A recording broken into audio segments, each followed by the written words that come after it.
You used to work crime scenes for the city, not the glamorous kind, the kind where nobody sends flowers. Overdoses and studio apartments, gang disputes and parking structures, the occasional suicide that a family needed handled quietly before the neighbors noticed.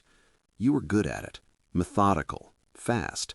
You understood that grief moves faster than protocol and that people in pain will pay almost anything to make a mess disappear. You built a small company, 3 vans, 6 employees, contracts with 2 county morgues, nothing that would get you on television. That was the point. The call that changes everything comes on a Tuesday, a private number. A man who doesn't give his name tells you there's been an incident at a townhouse in Georgetown. He reads you the address the way someone reads a weather report. He tells you the client requires absolute discretion and that your fee will be wired before you arrive. You almost decline. Something in his voice stops you. Not a threat, more like a certainty, the kind that doesn't need to raise itself to be believed. You drive to Georgetown, alone. The man inside the townhouse is a senator. You recognize his face from the kind of news cycle that runs for 2 weeks and then vanishes.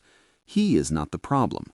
The problem is what is on the floor beside him, and the problem is what is on the desk. And the problem is that you immediately understand this was not an accident, and that you are now the only private citizen standing in the middle of it. You have 2 choices. You can walk out and call the police and watch your company, your contracts, and possibly your freedom dissolve inside a federal investigation that will use you as a convenient explanation. Or you can work. You work. It takes 4 hours. When you leave, the room is cleaner than it was when the senator moved in. 3 days later, a different man in a better suit meets you at a coffee shop and slides an envelope across the table. Inside is a card with a number and a single sentence: "We'll be in touch."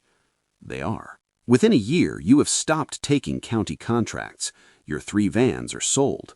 What you do now has no company name, no employees, no paper trail that connects your identity to any physical location where anything has ever gone wrong. You are a phone call. You are a number stored under a contact name that means nothing.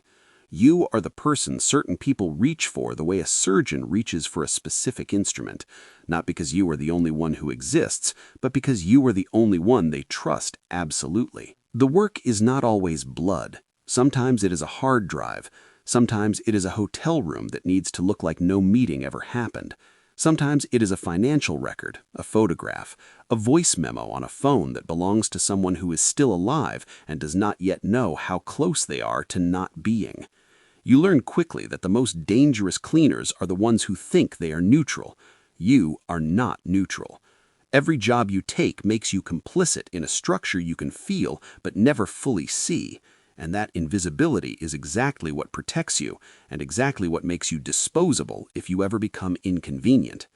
You keep records, not out of idealism. You have long since stopped organizing the world into right and wrong, but out of survival.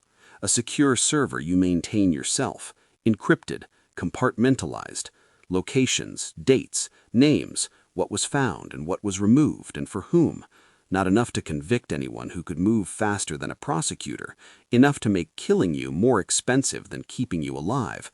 This is the arithmetic of your existence, and you are precise about it. Over 11 years, you work for 4 sitting politicians, 2 former heads of intelligence agencies, 1 family whose wealth is old enough to have its own mythology, and a network of intermediaries whose names you have never confirmed, but whose methods you recognize the way you recognize a colleague's handwriting. You see patterns. You understand, without anyone explaining it, that some of the scenes you cleaned were connected to scenes you were never called for, that the architecture of what gets buried is not random, that there is something that functions like a system, and that you are a working part of it, and that the system does not particularly care about the parts. The tension you live with is not guilt, it is exposure. Every person who knows your number is a variable. Every job is a new thread pulled into the fabric of what you know. You think sometimes about walking away, about a country with no extradition treaty and a different name, about a life where your phone doesn't mean anything. Then you remember that the men who built this arrangement do not offer retirement. They offer continuation, or they offer silence.